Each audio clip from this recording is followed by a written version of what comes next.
Pour ressortir le Karcher de la cave, Valérie Pécresse propose de réhabiliter les courtes peines de prison et de créer des centres de détention provisoires.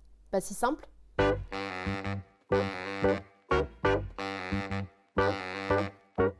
Le problème pour Valérie Pécresse est que les courtes peines de prison ne sont pas exécutées. Mais il faut préciser que les courtes peines de prison existent déjà et elles sont exécutées mais sous une forme aménagée. D'abord, pour des peines de 6 mois ou moins, le principe c'est justement l'aménagement des peines. Par exemple avec un bracelet électronique, un régime de semi-liberté ou encore une libération conditionnelle.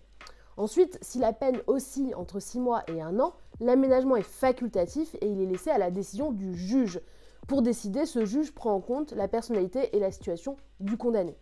Enfin, depuis une loi de 2019, le juge ne peut pas prononcer une peine de prison de moins d'1 mois.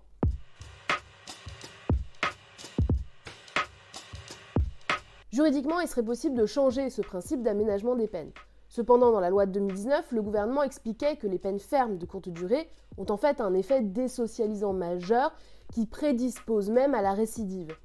Les enfermements de courte durée augmenteraient donc les risques de récidive, ce qui semble aller à l'encontre de la finalité poursuivie par Valérie Pécresse. En plus, la prise en charge des personnes condamnées à de courtes peines est très compliquée, compte tenu du manque de moyens de la justice et de l'absence de parcours de peine dédié pour ces personnes, comme le Sénat l'avait d'ailleurs relevé en 2018. Deuxième idée de Valérie Pécresse, créer des centres pour accueillir les primo-condamnés et les condamnés à de courtes peines. De tels centres existent déjà, ce sont les maisons d'arrêt dans lesquelles on trouve des personnes placées en détention provisoire et des personnes condamnées à des peines inférieures à 2 ans d'emprisonnement. Enfin, Valérie Pécresse souhaite ouvrir ces centres de détention provisoire dans des bâtiments désaffectés, une idée difficile à mettre en œuvre dans l'urgence en tout cas, parce qu'il faut respecter un certain nombre de règles pour transformer des immeubles désaffectés en prison.